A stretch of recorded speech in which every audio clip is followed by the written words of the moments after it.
बंदी छोड़ सतगुरु रामपाल जी महाराज जी की जय हो।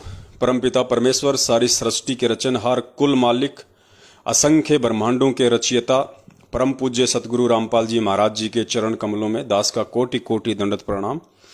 और लाइव देख रहे आप सभी भाई बहनों को दास का सत्साहिब। भाई और बहनों, दया परमपिता परमेश्वर जी की, जिनके आशीर्वाद से एक बार पुनः आप और हम सभी भाई बहन लाइव साध संगति के लिए सोशल मीडिया पर फेसबुक रूपी इस प्लेटफॉर्म पर एकत्रित हुए हैं। ये पूज्य गुरुदेव जी की विशेष दया है इस कलयुग की पिछली पीढ़ी में, जिन्होंने इस अध्यात्म को समझने के लिए, आध्यात्मिक ज्ञान को समझने के लिए परमात्मा ने हमें ये टेक्नोलॉजी दी, परमेश्वर ने हमें ये विज्ञान दी, साइंस दी। आप सभी भगत भाई बहन एक बार जुड़ जाइए, और जैसे जैसे आप जी जुड़ते जाएं, वीडियो को एक बार फेसबुक से लेके व्हाट्सएप, जितने भी आप जी ग्रुपों में जुड़े हुए हैं, हर जगह शेयर कर दीजिए। और हमारे अन्य भाई बहन जुड़े, तब तक हम बंदी छोड़ सतगुरु रामपाल जी महाराज जी का मंगलाचरण करते हैं। उसके बाद फिर हम लाइव प्रोग्राम को स्टार्ट करेंगे। और दास की विनती रहेगी सभी भाई बहनों से कि हमें फालतू के कमेंट्स बिल्कुल भी नहीं करने हैं, और हमने ध्यानपूर्वक परमपिता परमेश्वर की महिमा का गुणगान करना है। सत साहिब।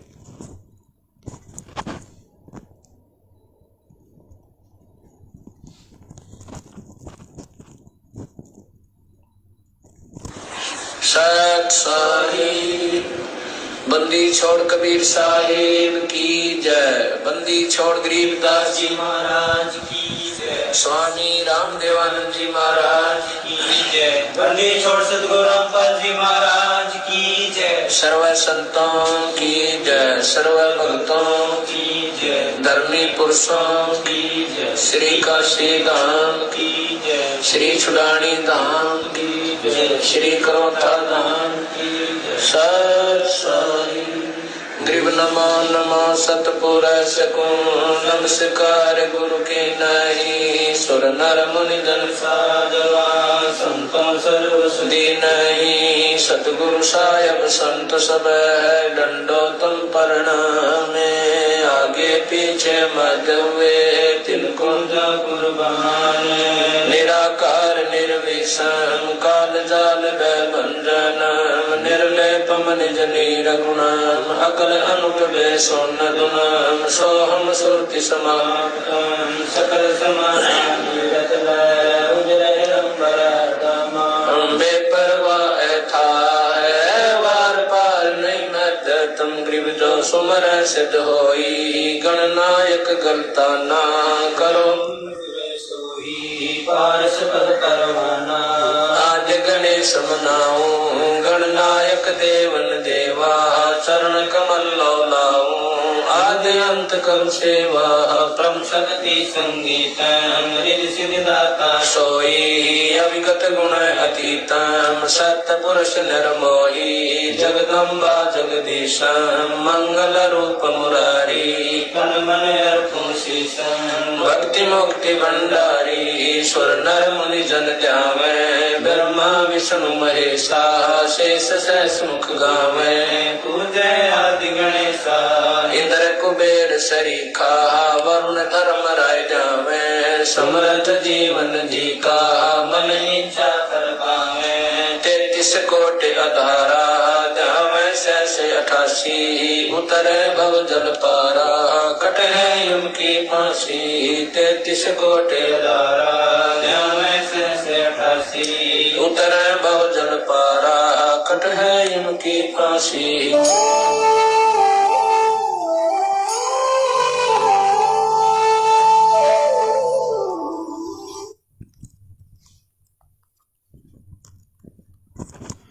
बंदी छोड़ सतगुरु रामपाल जी परमेश्वर जी की जय हो।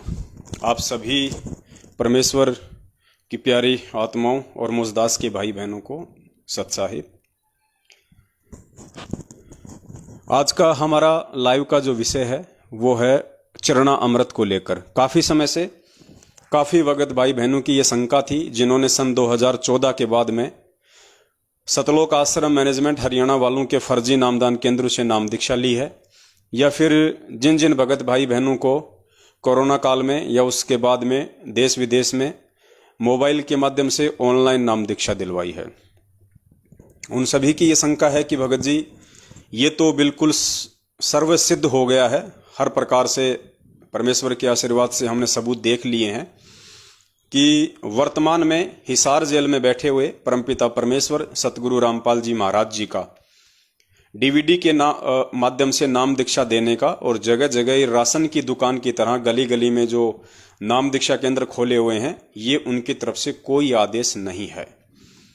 अगर वो परमपिता परमेश्वर डीवीडी से नाम दीक्षा देने का किसी को आदेश देगा तो परमेश्वर को पता है कि ये कितनी बड़ी सेवा है और आगे चल के इस सेवा पे किसी प्रकार की कोई उंगली ना उठे, इसलिए परमात्मा जिस भी भगत को ये सेवा देंगे या जिस भी माध्यम से परमात्मा किसी को भी निमित्त बनाएंगे तो संगत में सार्वजनिक तौर पे उसका खुलासा जरूर करेंगे, ताकि कोई भी व्यक्ति इसके ऊपर संदेह ना करे और उंगली ना उठाए। तो अब उनकी जो मुख्य शंका है वो यही है कि भगत जी फिर ये जो चरणामृत है, हम लोग तो वैसे भी विदेश में बैठे हुए हैं, हमारे पास तो वैसे भी कोई चरणामृत वगैरह की व्यवस्था नहीं है, और इन नामदान केंद्रों से जो चरणामृत मिला है वो तो बिल्कुल फर्जी है, क्योंकि नामदान केंद्र ही फर्जी हैं और नामदान केंद्र ऐसे व्यक्तियों द्वारा संचालित है जो कि सन 2014 से भगोड़े बन के घूम रहे हैं, जो कि पुलिस के आगे वांटेड बन के घूम रहे हैं, जिनको मुकदमा नंबर 428 देशद्रोह में अर्थात जो मर्डर वाला मुकदमा है उसमें पुलिस को उनकी तलाश है। तो संत रामपाल जी महाराज जी का भगत होके यदि उनका खुद का भाई महेंद्र उर्फ मोहनलाल, क्योंकि नाम उसका महेंद्र है, बरवाला कांड के बाद में पुलिस से बचने के लिए उसने अपना नाम बदल लिया मोहनलाल, साथ में परमपिता परमेश्वर जी का छोटा कलयुगी बेटा मनोज और परमपिता परमेश्वर जी की जो कलयुगी बेटी है मंजू, उसका पति संजय खानपुर वाला, और भी बहुत सारे लोग हैं।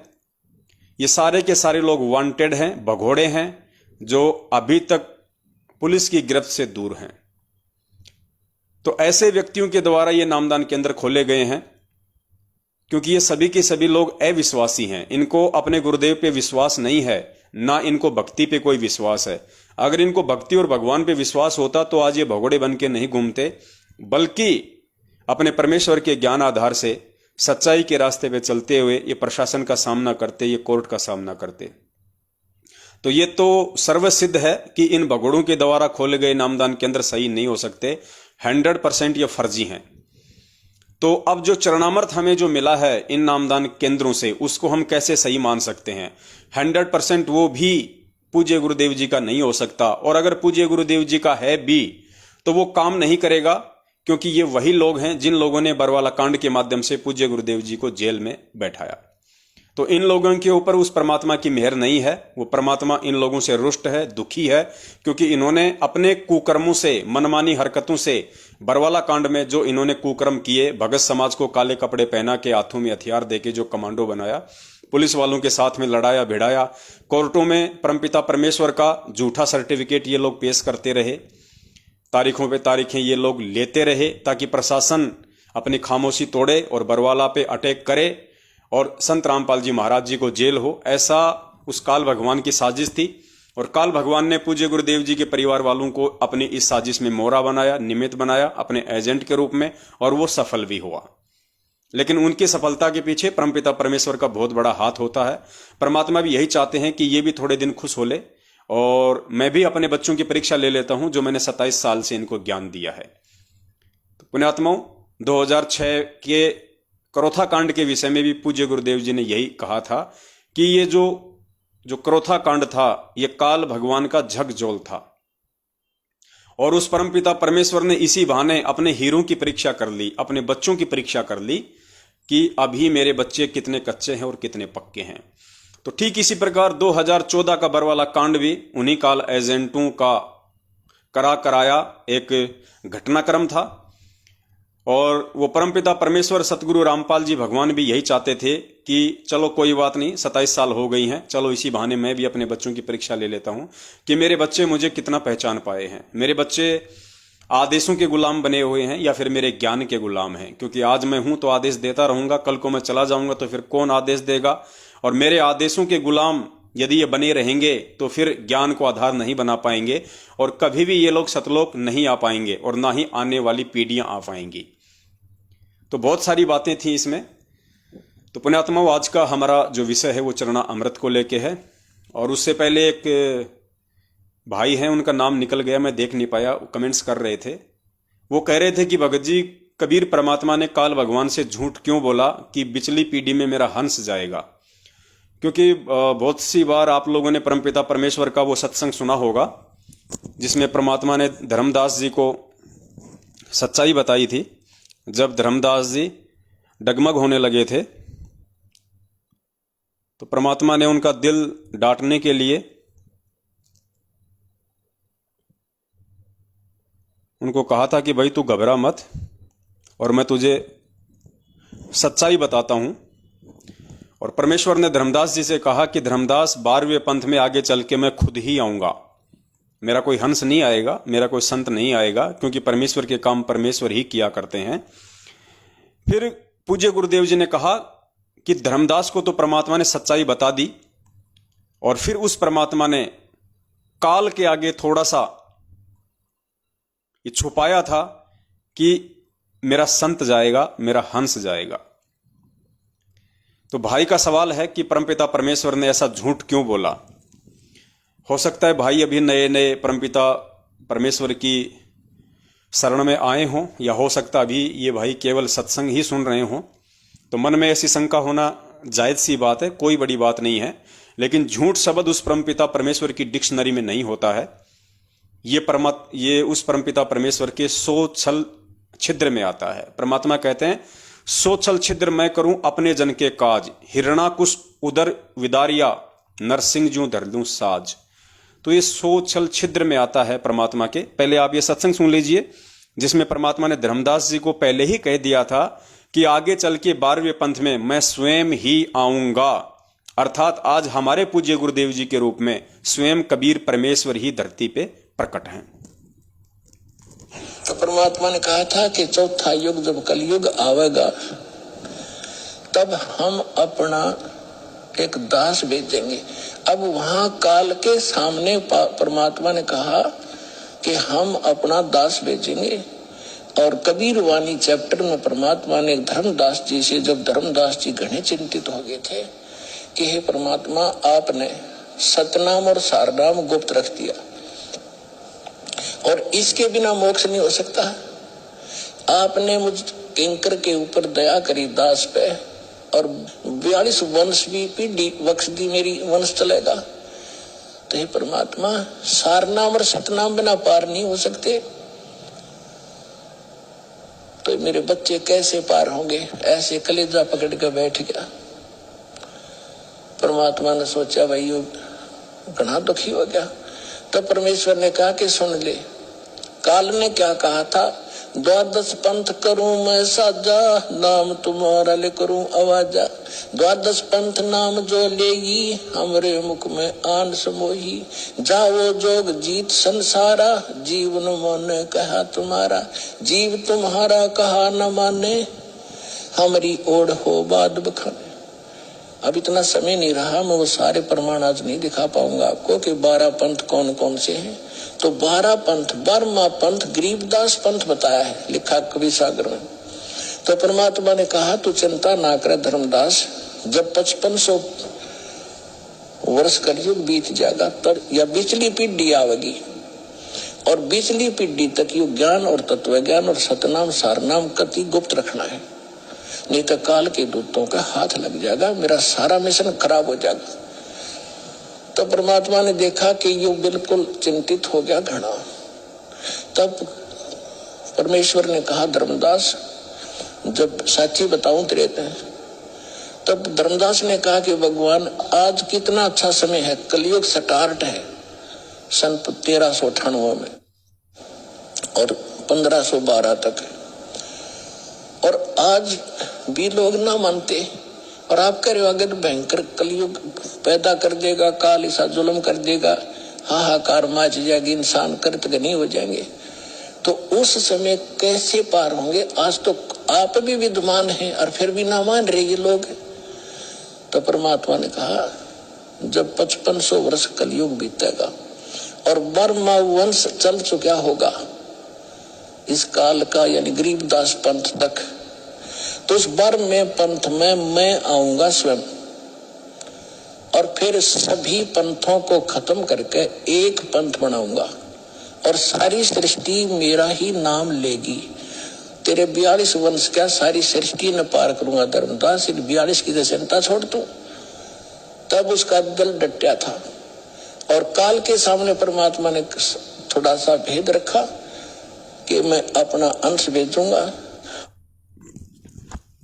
तो यहाँ परमपिता परमेश्वर जी अपने सत्संग के माध्यम से कह रहे हैं कि जब वो धर्मदास बहुत ज्यादा चिंतित हो गया था, क्योंकि धर्मदास जी ने देख लिया था कि बिना इस परमात्मा के जीव को यहां से कोई पार नहीं कर सकता। अगर परमात्मा का हंस आएगा तो पता नहीं उसके हंस की कोई बात माने या ना माने। तो धर्मदास चिंतित हो गया था।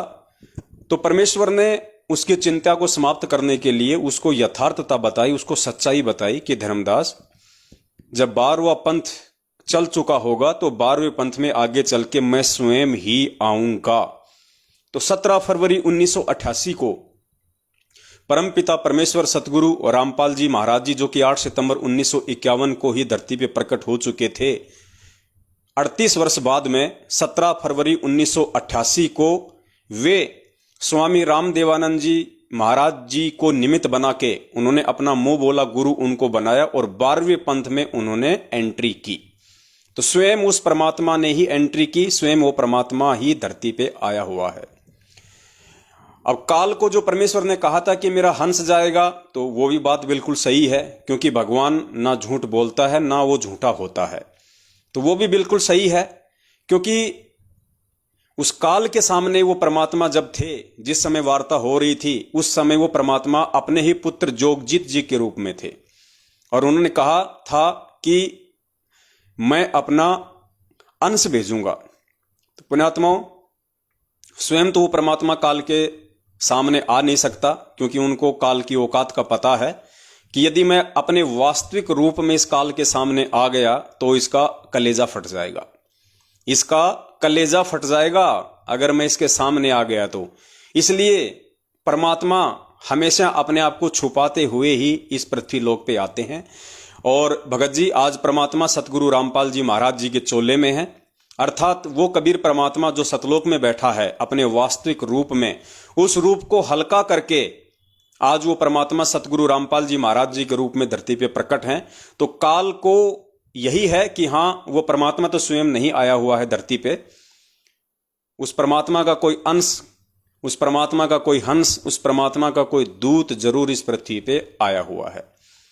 तो परमात्मा अपने वास्तविक रूप में ना आके अपने वास्तविक रूप के ऊपर एक हल्का सा ओवरकोट सतगुरु रामपाल जी महाराज जी का जिन्होंने पहना हुआ है, वो काल की नजरों में काल का, वो उनका परमात्मा का दूत है, परमात्मा का अंश है, जबकि उस ओवरकोट के नीचे स्वयं वो कबीर परमात्मा ही है।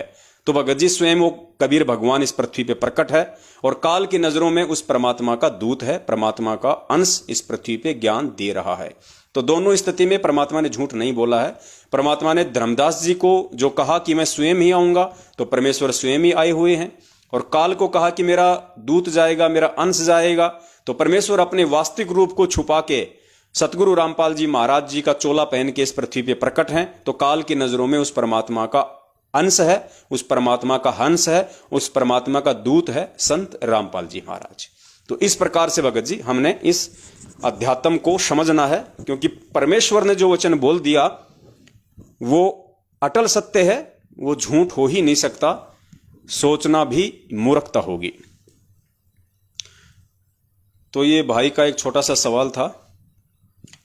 उसके बाद पुण्यात्माओं, हम आप आगे बढ़ते हैं। हमारा आज का जो विषय है चरणा अमृत को लेके, कि भाई फर्जी नामदान केंद्र हैं, ये तो सर्वसिद्ध हो चुका है।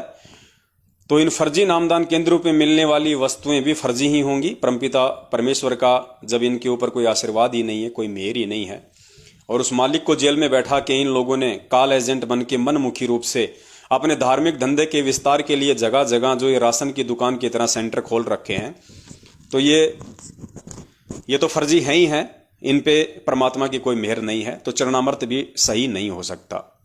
देखो पुण्यात्माओं, चरणामृत सही हो या नहीं हो विषय ये नहीं है, और अकेले उस चरणामृत के पीने से हम सतलोक नहीं जा सकते, ये भी सत्य है। और चरणामृत पीना भी जरूरी है, और चरणामृत असली होना भी जरूरी है, क्योंकि जब हम नित्य नियम करते हैं रोजाना, तो पेज नंबर 23 के ऊपर परमात्मा हमें कहते हैं कि चरणा अमृत कदाचित पावे 84 कटे लोक सिंधावे। एक भगत के मोक्ष प्राप्ति में चरणा अमृत का भी बहुत अधिक महत्व है। परमात्मा उसके युगन युगन के पाप कर्मों का नाश करते हैं। चरणामृत के पान से भगत को सद्बुद्धि आती है और उसको आधीनी आती है, क्योंकि चरणामृत पीने का मतलब है हम किसी के चरणों का अमृत पी रहे हैं, हम किसी के जो है चरणों का जल पी रहे हैं। तो अगर कोई अहंकारी व्यक्ति होगा तो वो दूसरे के चरणों का जल नहीं पिएगा।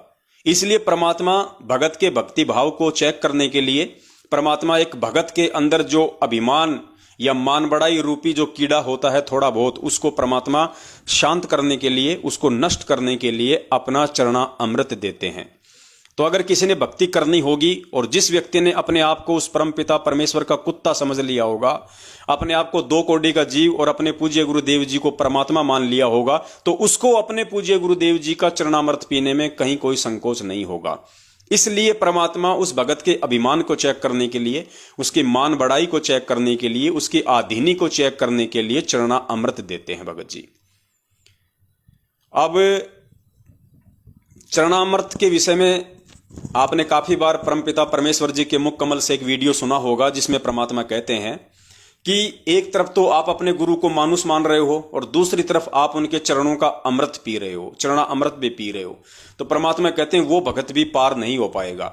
गुरु को अपने जैसा व्यक्ति मानने वाला, जन साधारण मानने वाला, मानुष मानने वाला, मां के गर्भ से आया हुआ मानने वाला व्यक्ति कभी भी सतलोक नहीं जा सकता, चाहे वो ओरिजिनल चरणामृत दिन में 4 बार ही क्यों ना पिए। तो एक बार आप पूज्य गुरुदेव जी के मुख कमल से सुन लीजिए कि परमेश्वर ने इस विषय में हमें क्या निर्देशित किया है।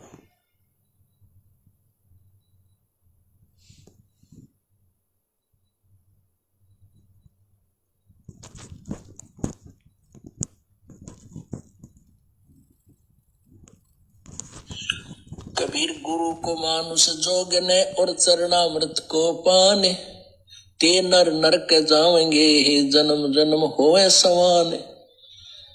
जो क्या बताते हैं, गुरु को मानुष मानते हैं और चरणामृत भी देखम देखा, चरणामृत भी गुरु जी के चरणों का जल उसको भी पी रहे हैं और ऊपर से एक मनुष्य मान रहे हैं। कहते उससे भी, वो भी फिर 84 लाख योनियों का अधिकारी है, उसकी भक्ति चले नहीं। गुरु को मानुष जोगने और चरणामृत को पान, ते नर नरक में जावेंगे फिर जन्म जन्म होए समान। चरणामृत ले, लेकिन भगवान समझ के ले। मान लो मूलधन 100 रुपये। पुण्यात्माओं, एजुकेशन का अब आपको लाभ होगा। तो परमपिता परमेश्वर जी ने यहाँ पे सिद्ध कर दिया है अपने वीडियो के माध्यम से कि चरणामृत भी पियो, लेकिन चरणामृत पीने का फायदा तभी है जब आप अपने गुरु को परमात्मा मानोगे, भगवान मानोगे।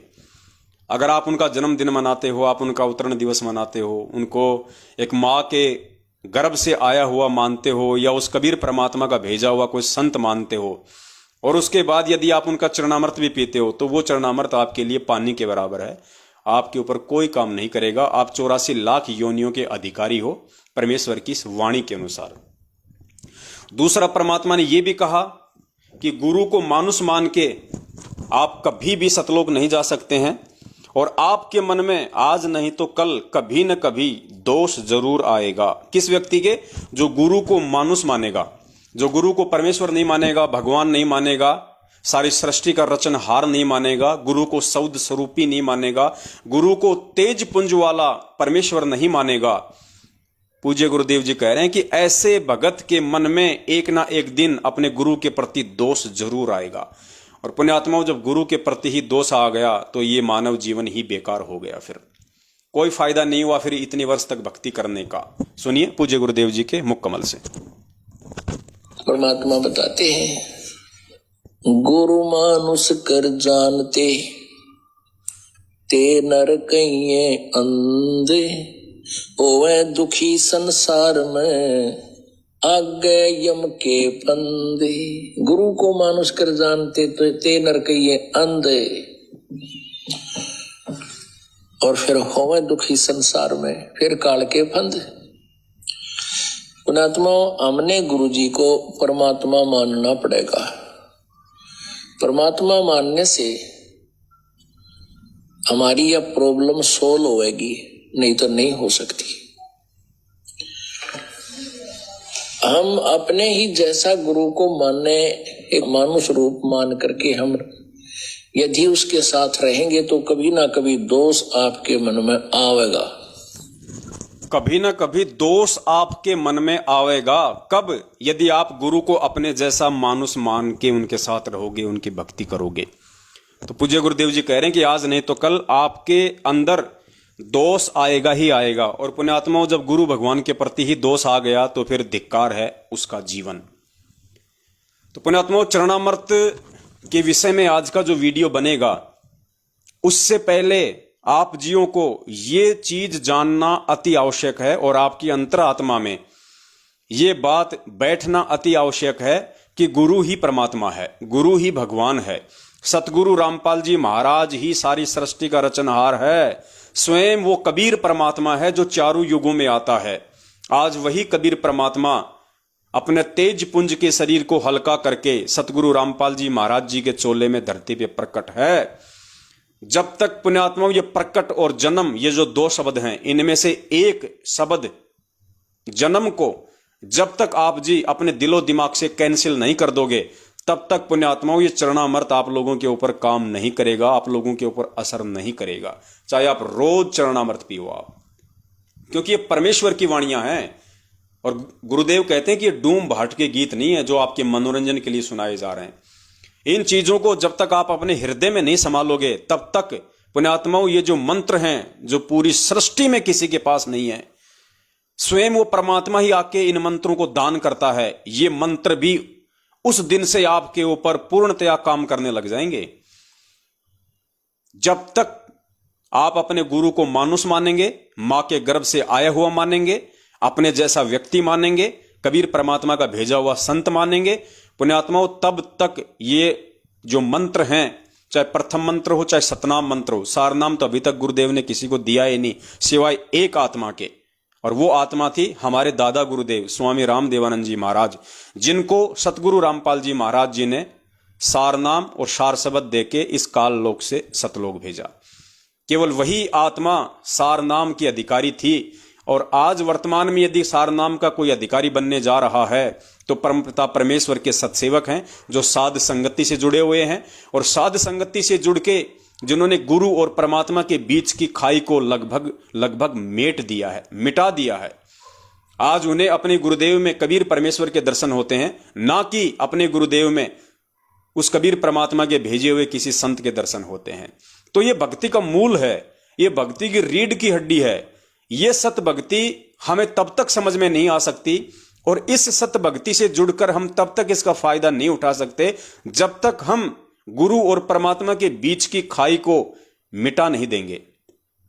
और पुण्यात्मा, आज का जो चरणामृत का वीडियो है ये आपको तभी समझ में आ पाएगा, और ये जो चरणामृत है ये आपको तभी समझ में आएगा जब आप आज के उस चरणामृत वाले मैटर से पहले अपने पूज्य गुरुदेव जी के विषय में कुछ और जो सबूत हैं, जो प्रमाण हैं, जो आप जी अपने हृदय में संभालोगे कि हाँ, धरती पे यदि कोई प्रकट है तो पूज्य गुरुदेव संत रामपाल जी महाराज जी के रूप में स्वयं कबीर परमात्मा ही प्रकट है। तो बहुत सारे जो कंसेप्ट हैं परमात्मा क्लियर करवाएंगे, आप जी धैर्य के साथ में सुनते रहिए। पुण्यात्मा, साध संगति का यही लाभ है, यही फायदा है। और परमपिता परमेश्वर जी का जो मिशन होता है कलयुग की पिछली पीढ़ी में, उस मिशन का एक मुख्य हिस्सा होता है साध संगति। ये साध संगति आज से पहले नहीं हुई। क्यों नहीं हुई? क्योंकि आज से पहले हम गुरु को मानुष ही मानते रहे थे, और गुरु को मानुष मानने वाले चाहे रात दिन साध संगति कर लो, उसका कोई असर नहीं होना। तो पिछली पीढ़ी में ही परमात्मा अपने मिशन का एक मुख्य हिस्सा साध संगति को चुनते हैं, और ये निर्भर करता है उस परमपिता परमेश्वर की अपनी मौज पे, अपनी इच्छा पे कि वो किस आत्मा को साध संगति के लिए निमित्त बनाते हैं। निमित्त बनने वाले का इसमें कोई रोल नहीं होता है। निमित्त बनने वाला एक जीव है, निमित्त बनने वाला एक पत्थर है, एक जानवर है, एक पशु है। वो परमेश्वर किस पशु को इंसान बना दे, इंसान से देवता बना दे, ये उसकी अपनी मेहर के ऊपर है। तो जो सारा का सारा जो श्रेय है वो केवल पूज्य गुरुदेव जी को ही जाना चाहिए। वे ही इस साध संगति के श्रेय के पूर्णतया अधिकारी हैं और कोई नहीं है। तो पुण्यात्माओं, अब कुछ कंसेप्ट हैं जो परमात्मा बिल्कुल क्लियर करवा देंगे और आप लोग भी सोचने पे मजबूर हो जाओगे कि भाई बात तो बिल्कुल सही है।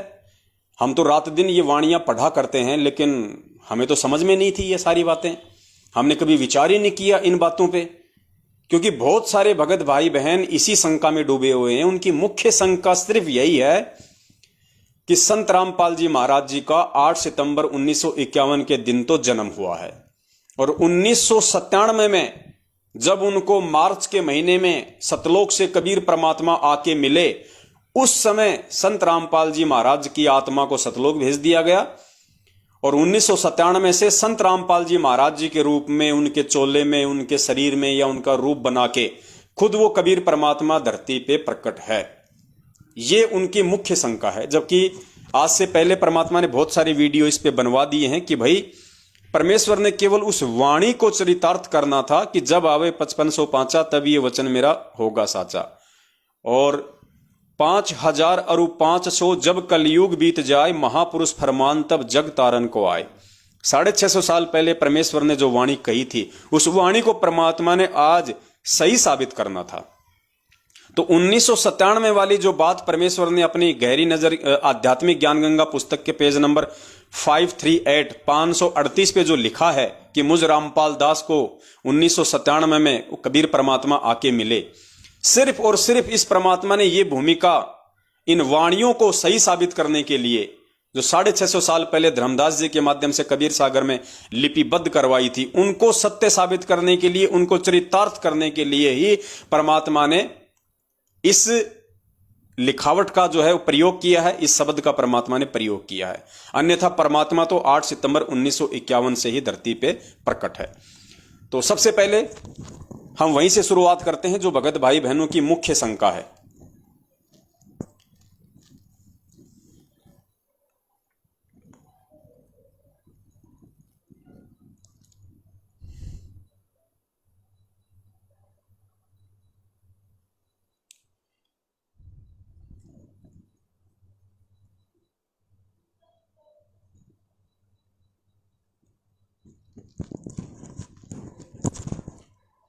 पुण्यात्माओं, ये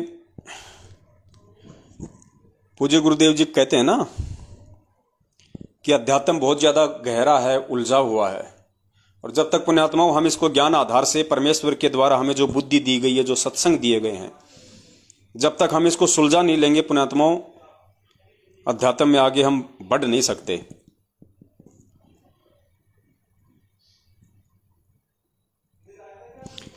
तो सुनिए सबसे पहले वो वाणी जो हम रोज संध्या आरती के एंड में गाते हैं। श्री स्वामी राम देवानंद दाता, आपकी गणी सताव वो बाता। स्वामी राम देवानंद दाता, आपकी गणी सताव वो बाता। तेरा राम पाल अज्ञान किया सतलोक का वासी। तेरा राम पाल अज्ञान किया सतलोक का वासी। मेरे गुरुदेव भगवान भगवान दियो काट काट की पास। पुण्यात्मा वाणी आपने सुनी जो हम रोज पढ़ते हैं संध्या आरती में। अब पुण्यात्मा ये अध्यात्म है, बिना पूज्य गुरुदेव जी के आशीर्वाद के, बिना उनकी सत्य प्रेरणा के ये समझ में नहीं आ सकती हैं ये वाणियां, जिस पे गुरुदेव की मेहर हो। परमात्मा कहते हैं सब सुमरे अपने अनुमाना, तो गति लखी न जाए, और कहे कबीर कृपया कर जन पर ज्यों की त्यों समझाए। जिस पे उस कबीर परमात्मा की मेहर हो जाएगी वही इन वाणियों को समझ सकता है और वही अपने अन्य भगत भाई बहनों को समझा सकता है। 17 फरवरी 1988 को पूज्य गुरुदेव जी लीलामय तरीके से, जैसे 650 साल पहले उन्होंने रामानंद जी को अपना मुंह बोला गुरु बनाया था, ठीक उसी प्रकार गुरु शिष्य की परंपरा को निभाने के लिए और अपने गुरु के प्रति, सतगुरु के प्रति एक भगत का क्या भाव होना चाहिए, क्या उसकी श्रद्धा होनी चाहिए, कितना उसका समर्पण होना चाहिए, इन सभी चीजों को एक उदाहरण के रूप में पेश करने के लिए परमेश्वर ने एक लीला की थी। स्वामी रामदेवानंद जी महाराज जी को अपना मुंह बोला गुरु बनाने की 17 फरवरी 1988 को। और उसके बाद में सतगुरुदेव जी ने जो ये वाणी बोली है कि स्वामी रामदेवानंद जी दाता आपकी घनी सतावे वो बाता, तेरा रामपाल अज्ञान किया सतलोक का वासी। पुण्यात्माओं, परमात्मा ने उस वाणी को चरितार्थ करने के लिए जो 650 साल पहले बोली गई थी 1997 के लिए, कि 1997 से धर्मदास मेरा 13वां कबीर पंथ शुरू होगा और 1997 में मैं अपना यथार्थ 13वां कबीर पंथ में चलाऊंगा इस पृथ्वी पे। पुण्यात्मा, उस वाणी के अनुसार उस कबीर परमेश्वर ने 1997 में ही धरती पे प्रकट होना था, लेकिन दुनिया की नजरों में, उस लिखी हुई वाणी के अनुसार दुनिया की नजरों में, शास्त्रों के अकॉर्डिंग परमात्मा ने 1997 में धरती पे प्रकट होना था। इसलिए परमात्मा ने उससे पहले 1997 से पहले यानी 8 सितंबर 1951 से लेके 1997 तक परमेश्वर ने एक ऐसा जीवन जिया, एक ऐसी लीला की जिसे कोई समझ नहीं सकता कि धरती पे वो कबीर परमात्मा पहले ही प्रकट हो चुके हैं। और उस वाणी के अनुसार परमेश्वर ने कि भाई 1997 में यानी 5000 और 500 जब कलयुग बीत जाए, महापुरुष फरमान तब जग तारण को आए, यानी 1997 में वो महापुरुष जग का उद्धार करने के लिए आएगा। तो परमात्मा ने उस वाणी को सिद्ध करने के लिए संध्या आरती में इस शब्द का सहारा लेना पड़ा कि तेरा रामपाल अज्ञान किया सतलोक का वासी। यानी 8 सितंबर 1951 से 1997 के बीच में उस कबीर परमेश्वर ने जो एक भगत की भूमिका की थी, वो भगत की भूमिका उनकी पूरी हुई और वो परमेश्वर अपने आप को छुपाते हुए दुनिया की नजरों में ये कह रहे हैं कि रामपाल की जो आत्मा थी या रामपाल नाम की जो आत्मा थी, वो अपने गुरुदेव के आशीर्वाद से, अपने गुरुदेव से ज्ञान प्राप्त करके, अपने गुरुदेव से सतभक्ति लेके वो सतलोक को प्राप्त हो गई है। सिर्फ ये भेद था एक। अब 1997 में महापुरुष आएगा वाणी के अनुसार, तो पुण्यात्मा 1997 में अगर परमात्मा धरती पे आएंगे तो अचानक से तो प्रकट होंगे नहीं। अगर अचानक से परमात्मा इस कलयुग की पिछली पीढ़ी में, इस साइंस वाले जमाने में, इस टेक्नोलॉजी के जमाने में, अगर 1997 में वो परमात्मा एकदम से आके प्रकट हो जाए, पुण्यात्मा उस भगवान को कोई भगवान नहीं मानेगा, क्योंकि ऐसे जादूगरी दिखाने वाले आजकल बहुत हैं। ऐसे जंत्र मंत्र करने वाले, ऐसे सर्कस में ये जो मैजिशियन हैं, ये जो जादूगर लोग हैं, ये बहुत कर देते हैं। ये कबूतर से इंसान बना देते हैं, इंसान का कबूतर बना देते हैं। तो काल ने ये सारी जो व्यवस्थाएं हैं, ये इस तरह की, ये तांत्रिक वाली, ये इसने पहले ही यहां पे सेट कर रखी हैं। तो वो कबीर परमात्मा अगर अपनी वाणी के अनुसार अगर 1997 में अचानक अगर वो प्रकट हो जाए 20 साल का बनके या 50 साल का बनके, तो पुण्यात्माओं आज आप और हम भी उन पे यकीन नहीं करते, हम उनको भगवान नहीं मानते। तो परमेश्वर ने 8 सितंबर को ही धरती पे आना पड़ा। एक आम व्यक्ति की परमेश्वर ने लीला की और उस वाणी को सही साबित करने के लिए परमेश्वर ने संध्या आरती के एंड में ये बोलना पड़ा। और गुरु जी के प्रति, गुरु की महिमा को बनाए रखने के लिए कि बिना गुरु के कोई आत्मा पार नहीं हो सकती, इसलिए अपने गुरु की महिमा करते हुए, अपने गुरु को श्रेय देते हुए उन्होंने कहा कि तेरा रामपाल अज्ञान किया सतलोक का वासी। सिर्फ ये एक भेद है, जबकि परमात्मा तो शुरू से ही धरती पे प्रकट हैं। फिर भी पुण्यात्माओं बहुत सारे जो कंसेप्ट हैं वो आज आपके और होंगे क्लियर, परमपिता परमेश्वर जी के आशीर्वाद से, जो आज से पहले हमने नहीं सुने थे, आज से पहले हमने नहीं देखे थे। अब पूज्य गुरुदेव जी का यह सत्संग सुनिए आप जी।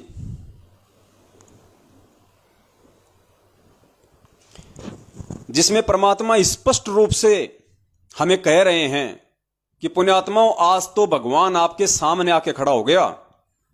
बिल्कुल क्लियर कहा परमेश्वर ने सत्संग में। 2013 या 14 का सत्संग है। गुरुदेव कह रहे हैं कि पुण्यात्माओं, आज तो भगवान आपके सामने आके खड़ा हो गया। तो आज हमारे सामने कौन खड़ा है पुण्यात्माओं? हमारे सामने हमारे पूज्य गुरुदेव जी खड़े हैं, जिनको हम भगवान मानते हैं।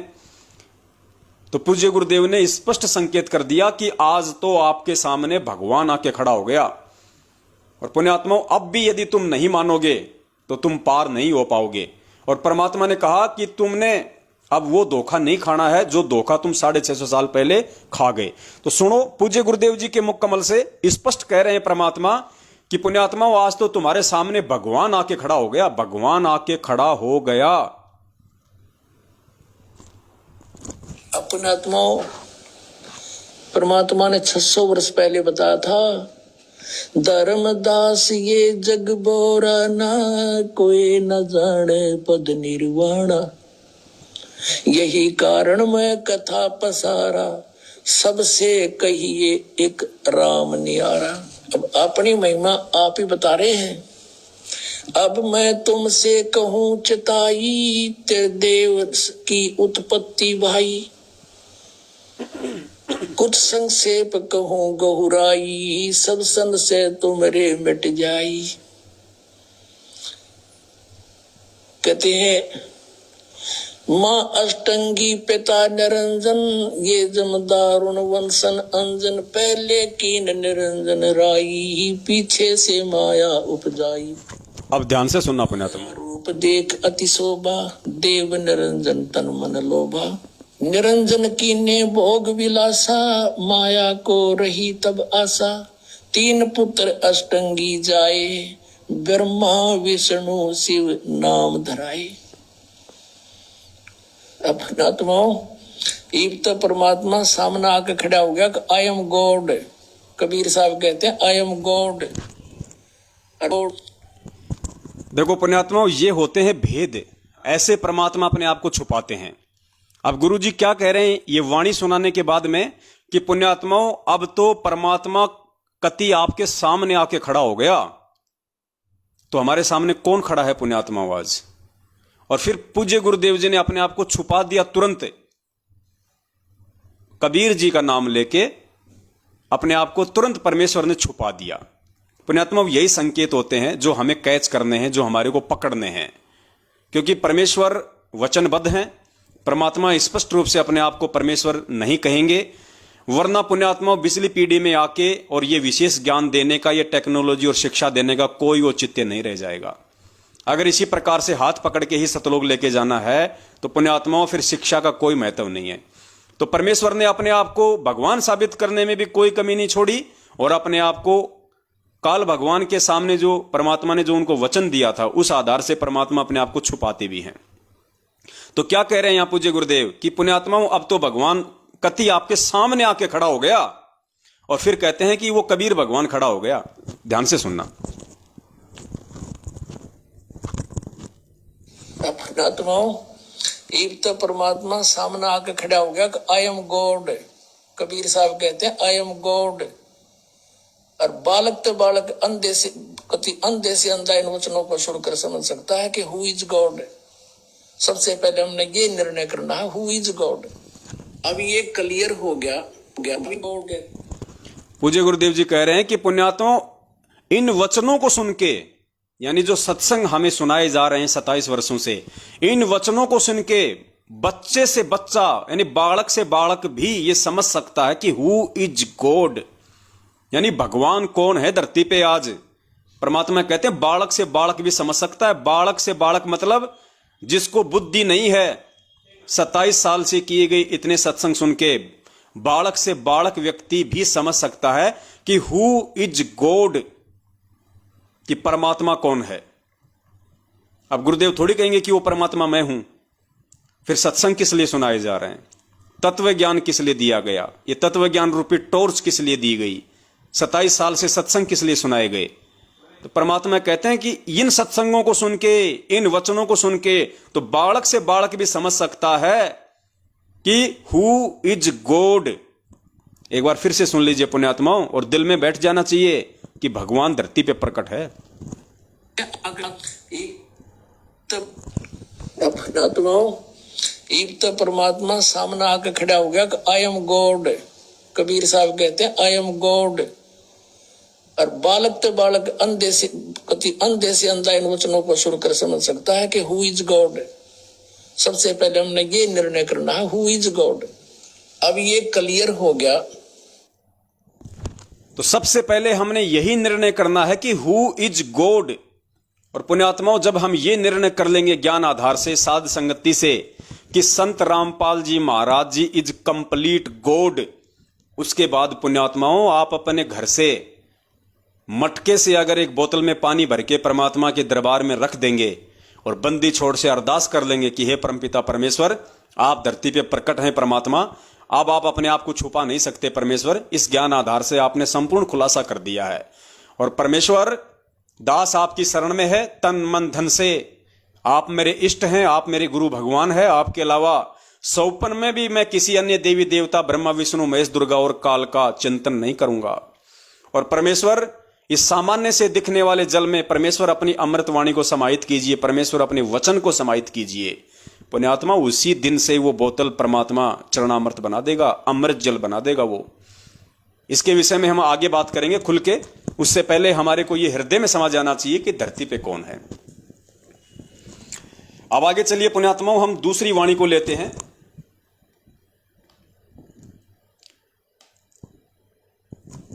जिसमें परमेश्वर ने सत्संग में कहा है कि 1997 में मुझे वो कबीर परमात्मा सतलोक से आके मिले।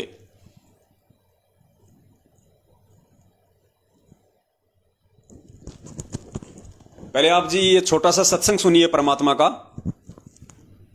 और उसके बाद फिर परमात्मा इस पे विश्लेषण करवाएंगे कि इसमें पॉइंट क्या है। पुण्यात्मा, फिर हमें समझ में आएगा कि सुनते तो हम सत्संग बहुत थे गुरु जी के, इस सत्संगों भी हमने बहुत बार सुना, लेकिन इन बातों पे कभी गौर नहीं किया, हमारा कभी दिमाग नहीं गया कि कितना बड़ा रहस्य इस छोटे से सत्संग में दिया परमात्मा ने। समझने वाला वही समझ सकता है कि धरती पे वो कबीर परमात्मा 8 सितंबर 1951 से प्रकट है या 1997 में संत रामपाल जी महाराज जी की आत्मा को सतलोक भेज के उसके चोले में खुद है। सब कुछ क्लियर हो जाएगा। अब देखिएगा सन 1997 के लिए कैसे आपको यकीन होगा। देखना, दास ने एक पुस्तक लिखी है दात्मी ज्ञान गंगा, और जो आपके कर कमलों में है, इसमें एक लेख है 538 पृष्ठ पे, यथार्थ कबीर पंथ परिचय नामक एक विषय है। और इसमें यहां लिखा है, मुझ दास यानी रामपाल दास को परमेश्वर कबीर साहिब जी संवत 2054 फाल्गुन मास शुक्ल पक्ष एकम मार्च 1997 को दिन के 10 बजे मिले थे तथा सार शब्द की वास्तविकता और संगत को दान करने का सही समय संकेत देकर अंतर्ध्यान हो गए थे। और इसको यानी मुझे परमात्मा मिले थे, इसको अगले आदेश तक रहस्य युक्त रखने का आदेश दिया था। और फिर परमात्मा ने एक और अनमोल खजाना अभी 10 दिन के अंदर अंदर हमें दिया है। पुण्यात्माओं, इस छोटे से 2 मिनट के सत्संग में परमात्मा ने 2 इतने बड़े पॉइंट दे दिए हैं। और परमात्मा ने ये इसीलिए ये पॉइंट छोड़े हैं ताकि मेरे बच्चे मुझे पहचान लेंगे कि मैं 8 सितंबर से धरती पे प्रकट हूं या 1997 से। पुण्यात्माओं, ध्यान से सुनना इन चीजों को। 2 कौन से पॉइंट हैं? सबसे पहले चलिए पॉइंट नंबर 1 पे, और संगत को दान करने का सही पक्ष एकम मार्च 1997 को दिन के 10 बजे मिले थे तथा सार शब्द की वास्तविकता और संगत को दान करने का सही समय संकेत देकर अंतर्ध्यान हो गए थे। और इसको यानी मुझे परमात्मा कह रहे हैं अपने आप को छुपाते हुए, उस वाणी को चरितार्थ करते हुए कि मार्च 1997 में कबीर परमात्मा मुझ रामपाल दास को मिले थे और सार शब्द की वास्तविकता, सार शब्द की या सार नाम की वास्तविकता और संगत को दान करने का सही समय बताकर। एक पॉइंट क्या है पुण्यात्माओं कि गुरुजी को लोगों के अनुसार जो भगत भाई बहन उन्हें 1997 से भगवान मानते हैं और संत रामपाल जी महाराज जी को केवल एक आत्मा मानते हैं, उन लोगों के अनुसार इस वीडियो में पूज्य गुरुदेव जी कह रहे हैं कि कबीर परमात्मा मार्च 1997 में मुझे मिले और मिलके परमेश्वर ने क्या कहा, यानी सार शब्द की वास्तविकता और उसको दान करने का सही समय बताया। यानी कबीर परमात्मा 1997 में संत रामपाल जी महाराज जी को मिले, मिलके वो वापस चले गए, कुछ समय के लिए मिले और क्या दिशा निर्देश देके चले गए। कबीर परमात्मा ने संत रामपाल जी महाराज जी से कहा कि मैंने तुझे जो सारनाम या सार शब्द दिया है वो संगत में तेरे को कब दान करना है, संगत में तुझे सारनाम कब ओपन करना है, उसका सही समय बता के। एक पॉइंट तो ये हो गया कि सारनाम को संत रामपाल जी महाराज जी ने संगत में कब ओपन करना है, कब दान करना है, यह संकेत दे दिया। और दूसरा संकेत क्या दिया कि मैं तुझे मिला हूं 1997 में, यानी कबीर परमात्मा कह रहे हैं संत रामपाल जी महाराज जी को कि मैं आपको मिला हूं, इस बात को अगले आदेश तक किसी को नहीं बताना। यानी 1997 में संत रामपाल जी महाराज जी को कबीर परमात्मा मिले, इस बात को अगले आदेश तक रहस्य युक्त रखना है, गुप्त रखना है, किसी को नहीं बताना। एक बार सुन लीजिए आप दोबारा से, फिर ये दो जो पॉइंट हैं, यही पॉइंट ये साबित कर देंगे कि परमात्मा धरती पे 8 सितंबर 1951 से प्रकट है। परमात्मा की वास्तविकता और सके मामा शुक्ल पक्ष एकम मार्च 1997 को दिन के 10 बजे मिले थे तथा सार शब्द की वास्तविकता और संगत को दान करने का सही समय संकेत देकर अंतर्धान हो गए थे। और इसको यानी मुझे परमात्मा मिले थे, इसको अगले आदेश तक रहस्य युक्त रखने का आदेश दिया था। और फिर परमात्मा ने एक और अनमोल खजाना अभी 10 दिन के अंदर अंदर हमें दिया है। तो जो मेरे भगत भाई बहन केवल अपनी ना समझी के चलते, साध संगति से ना जुड़ पाने के चलते, अपने कमजोर भक्ति संस्कारों के चलते जो ये मानते हैं और खाली उसी वाणी को आधार बना रखा है कि तेरा रामपाल अज्ञान किया सतलोक का वासी, और कहते हैं कि 1997 में संत रामपाल जी तो सतलोक चले गए और कबीर परमात्मा संत रामपाल जी के चोले में धरती पे प्रकट हैं। पुण्यात्माओं, ये 2 मिनट का वीडियो और इसमें 2 पॉइंट उन भाइयों को अगर वो होश में होंगे तो परमात्मा उनका कंसेप्ट क्लियर कर देंगे और आज के बाद उनको भी मानना पड़ेगा। अगर भगत होंगे तो, अगर भक्ति करने के मकसद से इस मार्ग से जुड़े होंगे तो उनको भी 100% ये मानना पड़ेगा कि हां 1997 से नहीं, भगवान तो 8 सितंबर से ही धरती पे प्रकट हैं। सबसे पहला पॉइंट इसमें क्या है, पूज्य गुरुदेव जी कह रहे हैं कि 1997 में मुझे कबीर परमात्मा मिले और सार शब्द की वास्तविकता और उसको दान करने का सही समय का संकेत करके अंतर्ध्यान हो गए। पुण्यात्माओं, पॉइंट नंबर 1, अगर 1997 में संत रामपाल जी महाराज जी की आत्मा सतलोक चली गई, अर्थात संत रामपाल जी का इस लोक से कोई लेन देन ही नहीं, वो मोक्ष को प्राप्त हो चुके हैं 1997 में, तो फिर कबीर परमात्मा 1997 में आके और ये किसको बोल के गए, ये किसको कह के गए, सार शब्द की वास्तविकता और उसको दान करने का सही समय का संकेत देके चले गए। अगर संत रामपाल जी महाराज जी को सार नाम की वास्तविकता बता के और उसको दान करने का सही समय बताने का संकेत देके परमात्मा चले गए कि भाई सार नाम आपने 2 साल बाद देना है या सार नाम आपने 4 साल बाद देना है संगत में, तो पुण्यात्मा एक बात बताओ, जब संत रामपाल जी 1997 में सतलोक चले गए तो ठीक का समय जब आएगा सार नाम देने का तो कौन देगा? संत रामपाल जी तो है ही नहीं। संत रामपाल जी तो आप लोगों के अनुसार 1997 में सतलोक चले गए, तो क्या संत रामपाल जी झूठ बोल रहे हैं यहां पे कि कबीर परमात्मा मुझे मिले और सार शब्द की वास्तविकता बताई और कहा कि इसको संगत में दान कब करना है, कब लोगों को देना है, वो संकेत देके चले गए मुझे। तो कौन देगा? संत रामपाल जी तो कब के सतलोक चले गए 1997 में। तो कबीर परमात्मा फिर वो किसके माध्यम से नाम दिलवाएंगे? है ही नहीं संत रामपाल जी महाराज जी। तो क्या गुरु जी झूठ बोल रहे हैं यहां पे? भाई जब गुरु जी सतलोक चले गए 1997 में, तो कबीर परमात्मा कौन से संत रामपाल जी महाराज जी को ये कह के गए कि भैया आने वाले समय में ये सार नाम तुझे दान करना है, और ठीक का समय बता के चले गए। यानी 1997 में तो दान नहीं करना था, वरना कह देते कि भाई दान कर दे। परमेश्वर ने क्या कहा कि ठीक का समय बता के चले गए कि भाई तुझे 2 साल बाद सार नाम देना है संगत में, या 4 साल बाद देना है। तो देगा कौन? समझ की बात यह है कि देगा कौन है, क्योंकि कबीर परमात्मा मिले और संत रामपाल जी को बोल के गए और ये कह के गए कि तुझे सार नाम कब देना है संगत वालों को। तो संत रामपाल जी तो दे ही नहीं सकते सार नाम। संत रामपाल जी तो आप लोगों के अनुसार 1997 में सतलोक चली गई उनकी आत्मा। तो फिर कौन सा संत रामपाल जी महाराज संगत को दान करेगा? क्या परमात्मा झूठ बोल रहे हैं? नंबर 1 पुण्यात्मा। पॉइंट नंबर 2, इसमें कहा जा रहा फिर आगे कि 1997 में मैं कबीर परमात्मा आपको मिला, इस बात को अगले आदेश तक रहस्य युक्त रखना है, किसी को नहीं बताना। तो बताएगा कौन भाई? संत रामपाल जी तो 1997 में आप लोगों के अनुसार सतलोक चले गए, तो फिर बताएगा कौन? है ही नहीं संत रामपाल जी महाराज जी तो यहां पे। तो कबीर परमात्मा ऐसा झूठ क्यों बोल रहे हैं भाई? कबीर परमात्मा इतना बड़ा झूठ क्यों बोल रहे हैं?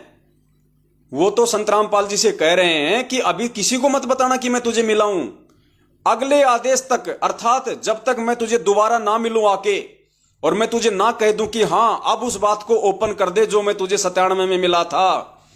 तो कबीर परमात्मा किसको आके मिलेंगे दोबारा, और किसको आदेश देंगे कि अब बता दे कि मैं तुझे 1997 में मिला था? क्योंकि आप लोगों के अनुसार संत रामपाल जी तो 1997 में सतलोक चले गए। पुण्यात्माओं, ये पॉइंट जो है ये क्लियर करते हैं कि 1997 की बात परमात्मा ने केवल 650 साल पहले धर्मदास जी को जो लिखवाया था कबीर सागर में कि जब आवे 5505 तब ये वचन मेरा होगा साचा, उन वाणियों को सत्य साबित करने के लिए डॉक्यूमेंट्री केवल परमेश्वर ने अपनी पुस्तक आध्यात्मिक ज्ञान गंगा के पेज नंबर 538 पे ये बात लिखी थी, अपने आप को छुपाते हुए कि मुझ रामपाल दास को 1997 में कबीर परमात्मा मिले। पुण्यात्मा, समझदार को संकेत काफी होता है।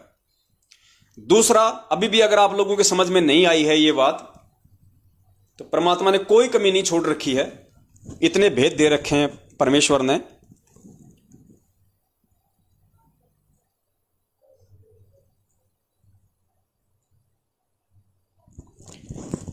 एक वाणी सुनिए परमपिता परमेश्वर जी की, और सुन लीजिए।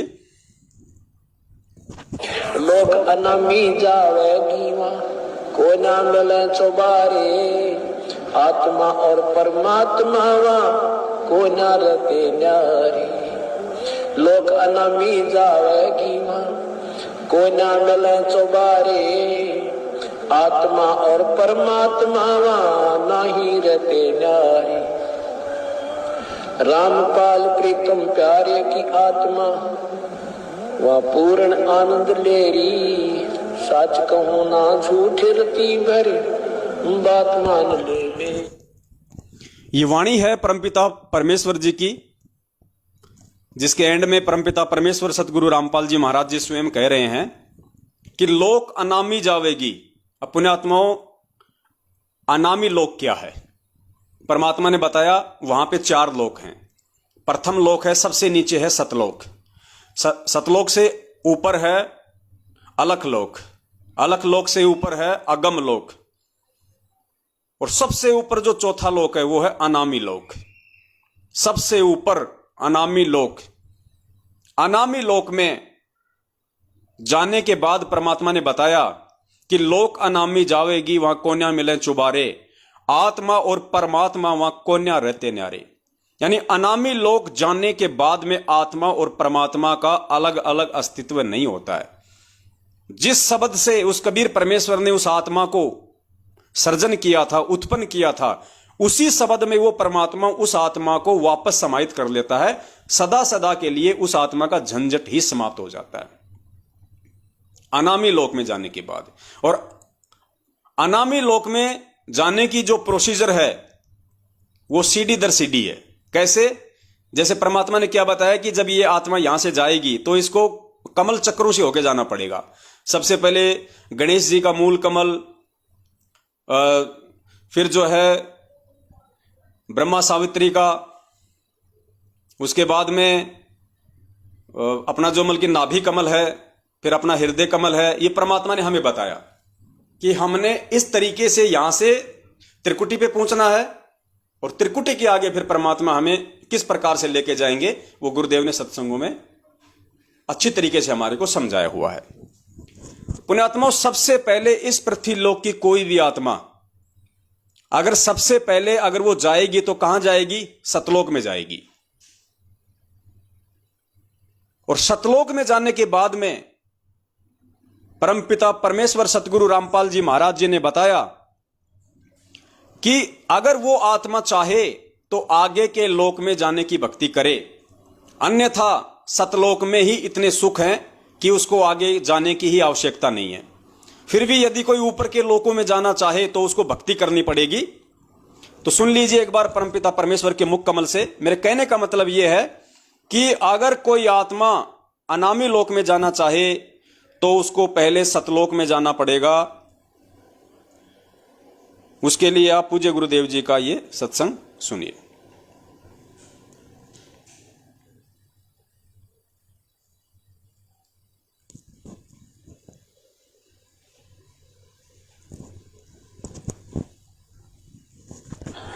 सतलोक में जाके सुरता संकट कट जा सारे, अलख लोक और अगम लोक के, यानी सतलोक में जाकर के फिर अलख अगम लोक को और सतनामी को हम वहां जाकर के प्राप्त करेंगे। वहां अलग से वहां भक्ति, हम चाहेंगे ऊपर जाना तो वहां भक्ति करेंगे, नहीं तो सतलोक में। जैसे वहां इस लोक ने छोड़कर राजी को ना, और ये तो छुट्टे भी गा, तो वहां तो इतना आनंद हो जाएगा। वो आपकी इच्छा के ऊपर चलना या ना चलना, सतलोक तक जाने के बाद कोई कष्ट नहीं है, फिर पुनर्जन्म नहीं है।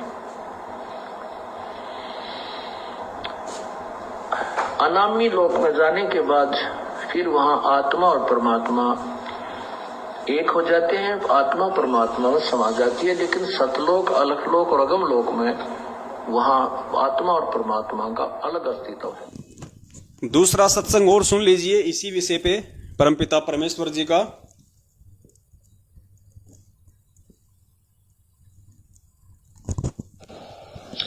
जन्म मरण मिट जावे है सुरता, वो आनंद काया तेरी।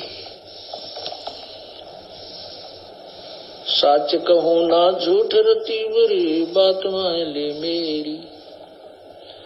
सतलोक में जाके सुरता संकट कट जा सारे, अलख लोक और अगम लोक के, यानी सतलोक में जाकर के फिर अलख अगम लोक को और सतनामी को हम वहां जाकर के प्राप्त करेंगे। वहां अलग से वहां भक्ति, हम चाहेंगे ऊपर जाना तो वहां भक्ति करेंगे, नहीं तो सतलोक में। जैसे वहां इस लोक ने छोड़कर राजी को ना, और ये तो छुट्टे भी गा, तो वहां तो इतना आनंद हो जाएगा। वो आपकी इच्छा के ऊपर चलना या ना चलना, सतलोक तक जाने के बाद कोई कष्ट नहीं है, फिर पुनर्जन्म नहीं है।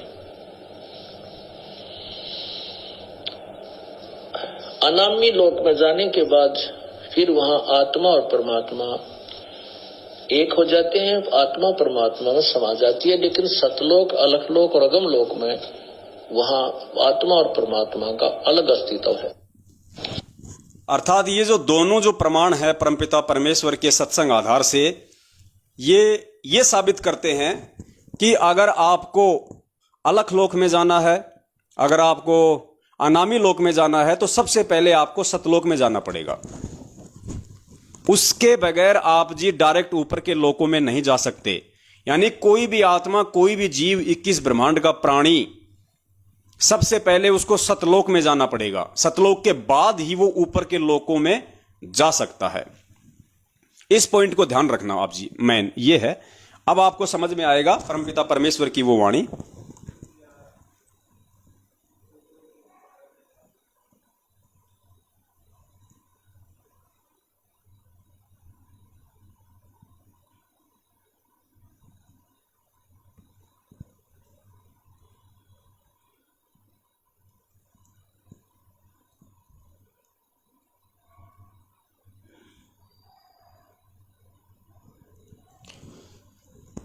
सुरत।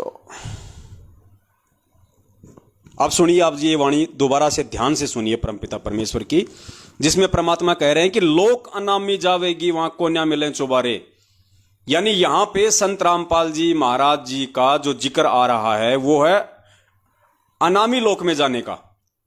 लोक अनामी जावेगी वहां कोन्या मिले चुबारे, आत्मा और परमात्मा वहां कोन्या रहते न्यारे। कहां की बात हो रही है? अनामी लोक की, जो सबसे ऊपर है। फिर आगे क्या कह रही है वाणी? रामपाल प्रीतम प्यारे की आत्मा वहां पूर्ण आनंद ले रही, और सांच कहूं ना झूठ रती बर बात मान ले मेरी। दो शब्द हैं परमात्मा के, ध्यान से सुनिए। अब क्या बताते हैं परमात्मा? ये परमेश्वर स्वयं ही दास बनते हैं, स्वयं ही एक सच्चे भक्त का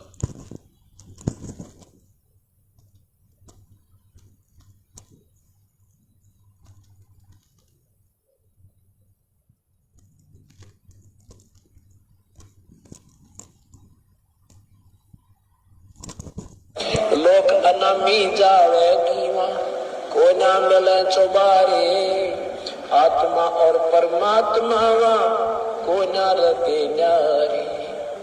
लोक अनामी जावेगी वहां को ना मिले चौबारे, आत्मा और परमात्मा वहां नहीं रहते न्यारे। रामपाल प्रीतम प्यारे की आत्मा वह पूर्ण आनंद ले रही, सच कहूं ना झूठ रती भर बात मान ले में। दूसरा और सुन लीजिए। लोक अनामी जावेगी वहां को ना मिले चौबारे, आत्मा और परमात्मा वहां को ना रहते न्यारे। रामपाल प्रीतम प्यारे की दुल्हन अब पूर्ण आनंद ले रही, सच कहूं ना झूठ रती भर बात मान ले मेरी। दोनों वाणियां क्या स्पष्ट कर रही हैं कि लोक अनामी जावेगी वहां कोन्या मिले चुबारे, आत्मा और परमात्मा वहां कोन्या रहते न्यारे। और रामपाल प्रीतम प्यारे की आत्मा वहां पूर्ण आनंद ले रही। कहां पे? अनामी लोक में। और साच कहूं ना झूठ रति भर, परमात्मा कह रहे हैं इसमें रति भर भी झूठ मत मान लेना, बिल्कुल सच कह रहा हूं।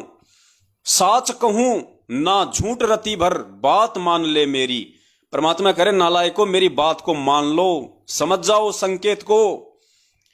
तो पुण्यात्माओं, यदि संत रामपाल जी महाराज जी कोई आत्मा थी, और यदि 8 सितंबर 1951 को गांव धनाना जिला सोनीपत हरियाणा में भगत नंदराम जाट और माता इंद्रो देवी के गर्भ से आई थी, पुण्यात्माओं इस लोक का विधान है, इस 21 ब्रह्मांड से कोई भी आत्मा डायरेक्ट अनामी लोक नहीं जा सकती। उस आत्मा को पहले सतलोक जाना पड़ेगा। सतलोक से फिर परमात्मा ने अपना विधान बता दिया कि अगर आगे की भक्ति करना चाहो तो आगे के लोकों में जाओगे। यानी सतलोक जाके ही आप अनामी लोक में जा सकते हो। इस 21 ब्रह्मांड से, इस मृत लोक से डायरेक्ट अनामी लोक में किसी भी आत्मा को भेजने का कोई प्रावधान नहीं है। पुण्यात्माओं, संत रामपाल जी महाराज जी फिर इस शब्द में क्यों कह रहे हैं कि लोक अनामी जावेगी वहां को ना मिले चौबारे, आत्मा और परमात्मा वहां ना ही रहते न्यारे। और रामपाल प्रीतम प्यारे की आत्मा वहां अनामी लोक में पूर्ण आनंद ले रही, साच कहूं ना झूठ रती बर बात मान ले मेरी। पुण्यात्माओं, इससे क्या साबित होता है कि संत रामपाल जी महाराज कोई आत्मा नहीं है, कोई जीव नहीं है, वो स्वयं पूर्ण ब्रह्म परमेश्वर हैं जो 8 सितंबर को धरती पे प्रकट हुए थे। और वो परमात्मा जब चाहे सतलोक चला जाए, जब चाहे वो डायरेक्ट अनामी लोक में चला जाए, जब चाहे वो किसी भी ब्रह्मांड में चला जाए, ये उसका अपना अधिकार है। क्योंकि परमेश्वर ने एक सत्संग में बताया कि जैसे हमारा हाथ है, हमारा हाथ हमारी बॉडी की रेंज में होता है, और हमारे शरीर में जहां कहीं भी कोई खुजली चलेगी तो हमारा हाथ तुरंत वहां पे पहुंच जाता है, क्योंकि हमारा शरीर इस हाथ की रेंज में है। तो ये हाथ समझ लो वो कबीर परमात्मा संत रामपाल जी महाराज, और ये शरीर समझ लो पूरी सृष्टि इस कबीर परमेश्वर संत रामपाल जी महाराज जी के क्षेत्र में आता है। पूरी सृष्टि जब चाहे जहां वो पहुंच सकता है, सेकंडों में। इसलिए इस वाणी के अनुसार धरती पे 8 सितंबर से कबीर परमात्मा ही प्रकट थे, और वो कबीर परमात्मा चाहे तो डायरेक्ट अनामी लोक में चला जाए, वो चाहे तो डायरेक्ट अलख लोक में चला जाए, वो चाहे तो डायरेक्ट सात संग ब्रह्मांडों में चला जाए, वो कहीं भी जा सकता है, उसका हाथ पकड़ने वाला कोई नहीं है। उसके लिए परमात्मा ने ये सत्संग में बताया, हाथ का परमात्मा ने एग्जाम्पल दिया, खुजली का और हाथ का।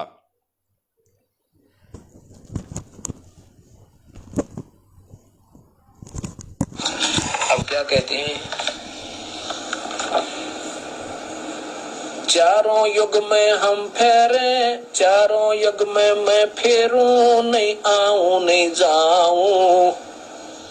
गरीबदास। देखो पुण्यात्माओं, ये है परमात्मा के खेल। एक वाणी में परमात्मा क्या कहते हैं कि चारों युग में मेरे संत पुकारें, कूक कया हम हेल रे, हीरे मोती माणक बरसें, ये जग चुगता ढेल रे। तो इस वाणी में परमात्मा क्या कह रहे हैं अपने आप को छुपाते हुए कि चारों युगों में मेरे संत फिरें। और इस वाणी में परमात्मा क्या कह रहे हैं कि चारों युगों में मैं फिरूं, चारों युग में मैं आऊं। सुनो ध्यान से। अब क्या कहते हैं, चारों युग में हम फेरे, चारों युग में मैं फेरूं, नहीं आऊं नहीं जाऊं। गरीबदास गुरु भेद से लखो हमारी ठाव, चारों युग में मैं आता हूं। वैसे तो जैसे हमारे शरीर में कहीं भी, चाहे पंजे में, पैर के पंजे में कोई कांटा लग जावे, एकदम हाथ पहुंच जाता है फ्रिक्शन ऑफ सेकंड में। ऐसे ही परमात्मा कबीर साहब की इतने समर्थ हैं, ये सभी असंख्य ब्रह्मांड उनकी ऐसे रीचेबल हैं, उनकी रेंज में ऐसे आते हैं जैसे हमारे हाथों की रेंज में हमारा सारा शरीर आ जाता है। कबीर साहब यहाँ पर जब आते हैं, अपना तेज पुंज का एक और कोट बना देते हैं मनुष्य जैसा। वैसे तो मनुष्य जैसे शरीर में वहां रहते हैं अपने वास्तविक रूप में, लेकिन वहां इनका तेज बहुत ज्यादा है। उस तेज को छुपाकर अपनी सिद्धि शक्ति तय, शब्द शक्ति तय और एक और कोट मनुष्य जैसा ही तेज पुंज का शरीर बना लेते हैं। वो नाड़ी नूड़ी के जोग जुगाड़ का नहीं होता। तो परमात्मा ने यहाँ पे खुजली का उदाहरण देके बताया कि चाहे हमारे पैर के पंजे में अगर कोई कांटा लग गया हो, कोई अगर खुजली हो गई हो, तो हमारा हाथ सेकंड ऑफ फ्रैक्शन में तुरंत वहां पे पहुंच जाता है। अगर हमारे यहां खुजली है तो तुरंत हाथ पहुंच गया, अगर पैर में खुजली है तो तुरंत हाथ पहुंच जाएगा, क्योंकि हमारा शरीर हमारे हाथ के रेंज से बाहर नहीं है। ठीक इसी प्रकार ये पूरी सृष्टि, सारे ब्रह्मांड, चाहे सतलोक हो, चाहे अलख लोक हो, चाहे अगम लोक हो, चाहे वो अनामी लोक हो, इस कबीर परमात्मा की रेंज से बाहर नहीं है, इसकी पहुंच से बाहर नहीं है। इसलिए ये वाणी साबित करती है और अंध भक्तों की आंखें खोलने के लिए परमात्मा ने यह संकेत दिया कि लोक अनामी जावेगी, वहां कोन्या मिले चौबारे, आत्मा और परमात्मा वहां कोन्या रहते न्यारे, और रामपाल प्रीतम प्यारे की आत्मा वहां पूर्ण आनंद ले रही। पुण्यात्माओं, ये संकेत दिया परमात्मा ने कि वो समर्थ धनी, वो जब चाहे जिस लोक में जा सकता है। अगर संत रामपाल जी कोई आत्मा होती तो अगर वो जाते तो केवल सतलोक में ही जा सकते थे पहले, लेकिन वो पूर्ण ब्रह्म परमेश्वर है। परमात्मा ने इस वाणी के माध्यम से साबित किया कि 1997 में कोई कबीर परमात्मा संत रामपाल जी को आके नहीं मिले। पुण्यात्माओं, ये भेद हैं, ये सोचल छिद्र है परमात्मा के। जैसे परमात्मा ने आपको, दास ने जो है शुरुआत में दिखाया था कि धर्मदास को तो परमेश्वर ने कहा कि 12वें पंथ में मैं खुद ही चल के आऊंगा भाई, और काल के आगे परमात्मा ने थोड़ा सा भेद रख दिया कि मेरा हंस जाएगा। ठीक इसी प्रकार पुण्यात्माओं, जो परमात्मा 1997 की जो बात बोल रहे हैं, ये झूठ भी नहीं कह रहे परमात्मा, क्योंकि वाणी के अकॉर्डिंग परमेश्वर ने यहां पे ये बोलना आवश्यक है। और यथार्थता में जो उनका कोई हंस होगा, कोई उनका भगत होगा, तो ज्ञान आधार से पहचान कर लेगा कि धरती पे कौन है। तो 1997 में संत रामपाल जी भगवान को कोई दूसरा भगवान आके नहीं मिला। स्वयं वो कबीर परमात्मा उस वाणी को चरितार्थ करने के लिए उन्होंने ये लीला की।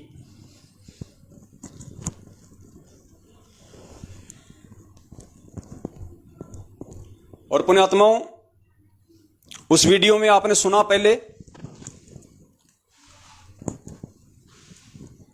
कि 1997 में मुझे कबीर परमात्मा मिले और सार नाम और सार शब्द की वास्तविकता और दान करने का सही समय बता के अंतर ध्यान हो गए। तो जाहिर सी बात है 1997 से पहले तो किसी को सार नाम दिया ही नहीं होगा। किसी को सार शब्द दिया ही नहीं होगा 1997 से पहले तो, क्योंकि 1997 में कबीर परमात्मा आए और उनको दान करने का सही समय बता के चले गए। तो पुण्यात्माओं, अब आप जो सत्संग सुनेंगे परमात्मा का, जिसमें परमात्मा कह रहे हैं कि 1994 से लेके 1997 तक मैंने इक्के दुक्के व्यक्तियों को ही सार नाम दिया जो हमारे कति खास थे।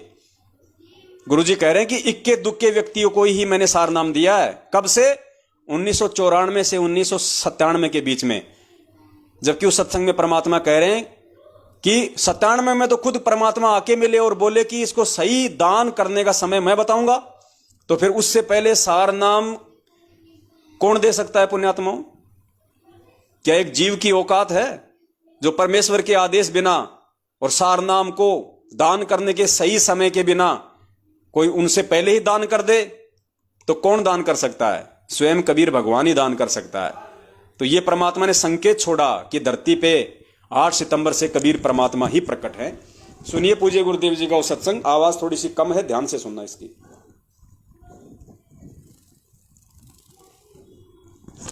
दिखाना चाहते हैं कि ये वो समय आ गया है 5505 वर्ष जब कलयुग बीत चुका है। 1997 में और 1994 में दास को आदेश मिला था दीक्षा देने का, और 97 तक हमने सार नाम किसी को नहीं दिया। इक्के दुक्के जो खास मेरे साथ थे।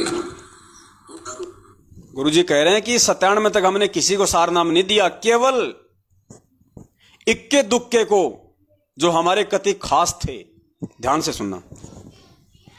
जब कलयुग बीत चुका है 1997 में और 1994 में दास को आदेश मिला था दीक्षा देने का, और 97 तक हमने सार नाम किसी को नहीं दिया। इक्के दुक्के जो खास मेरे साथ थे उनके अतिरिक्त 1997 में परमात्मा दया करी दास पे और कहा, बेटा डरे ना, खोल दे इस पिटारे ने, खजाना खोल दे। आ गया वो समय।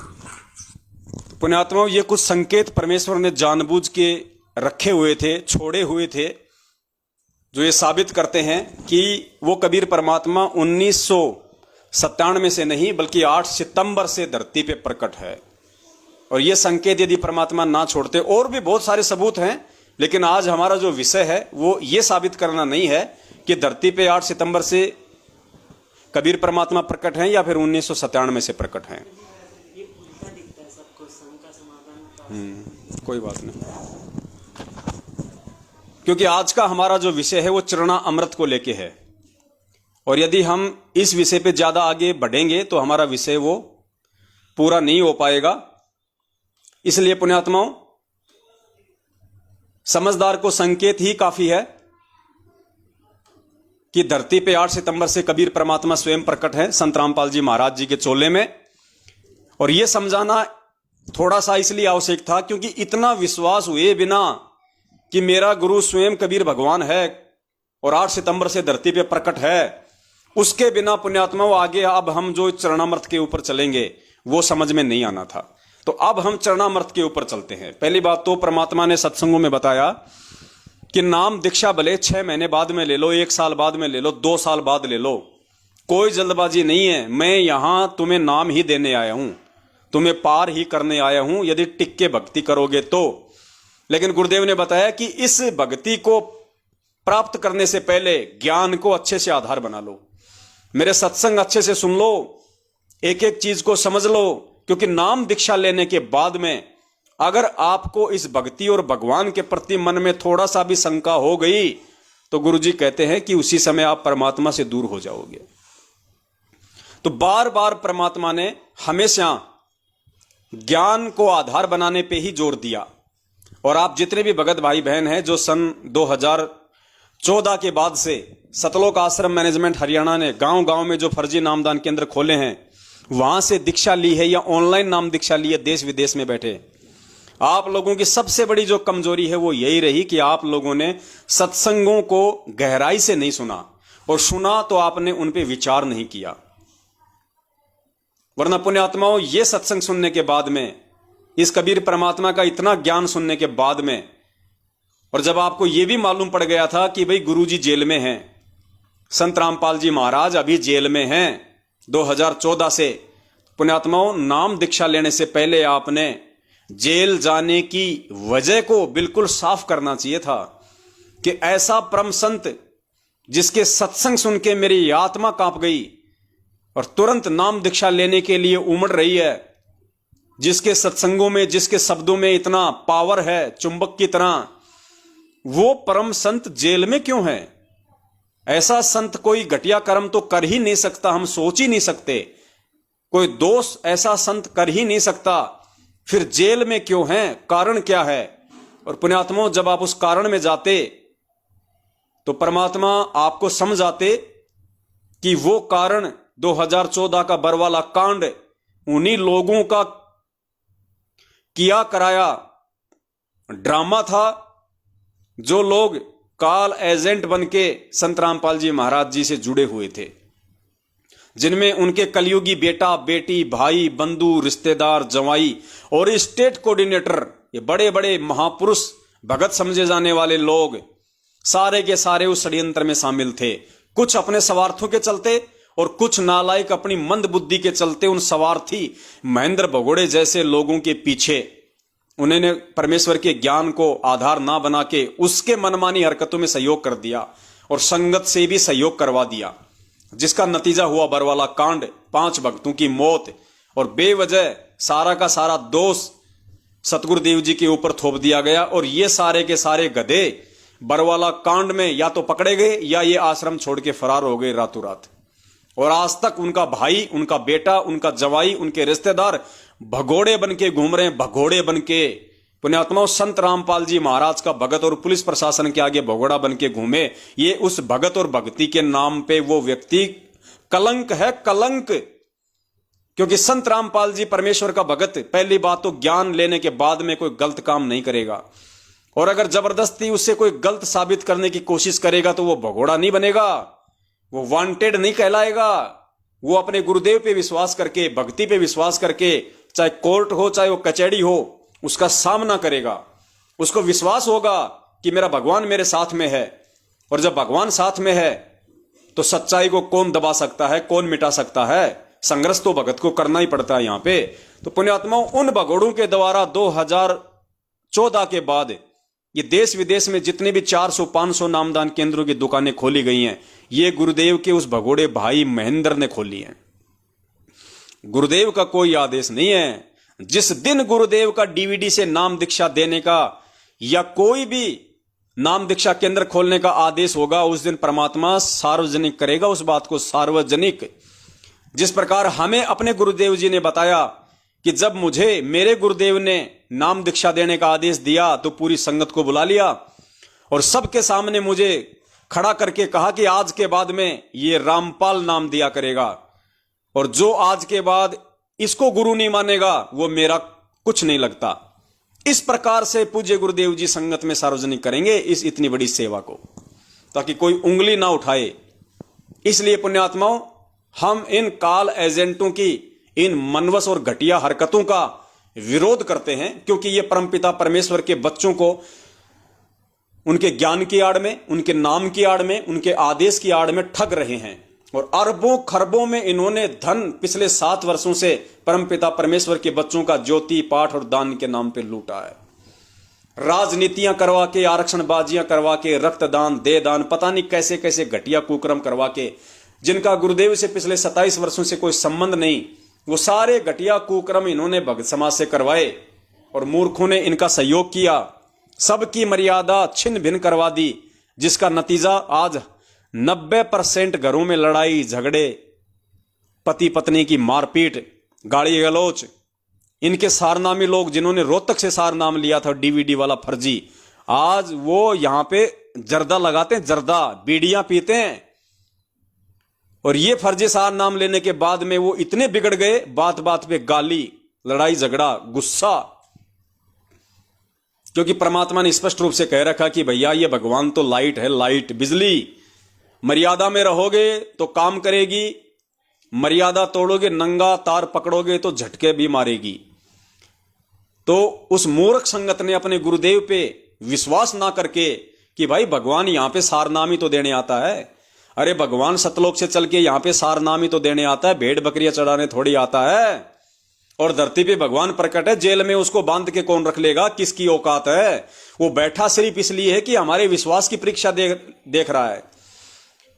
वो इंतजार सिर्फ इसलिए करवा रहा है कि हम मूर्खों के विश्वास की परीक्षा ले रहा है कि नालायकों को मेरे ऊपर विश्वास भी है या नहीं है, मेरे सत्संगों को आधार भी बनाया कि नहीं बनाया, कि गुरुजी जेल से बाहर भी आएंगे नहीं आएंगे। और इन गधों ने इन काल एजेंटों के बहकावे में आके रोहतक में जाके भेड़ बकरियों की तरह वो सारनाम ले लिया और 15-15 हजार रुपए पाट के दे दिए कि पता नहीं गुरुजी आएंगे कि नहीं आएंगे, पता नहीं कब आएंगे। डबल उम्र कैद हो गई, आजीवन मृत्यु दंड तक उम्र कैद हो गई। और गुरुजी तो 70 साल के हो गए, पता नहीं कब उनका शरीर छूट जाए। ले लो अपने तो महेंद्र भगोड़े एंड पार्टी से सारनाम। और सब ने अपनी ऐसी की तैसी करवा ली, आज सब ने अपनी ऐसी की तैसी करवा ली। उसके बाद भी कुछ मूर्ख नहीं मान रहे और इन्होंने नया फंडा छेड़ दिया, 2 पाठ कराओ सार शब्द लो। और कुछ मूर्ख वहां पे 2-2 पाठ करवा के वो सार शब्द भी ले रहे हैं।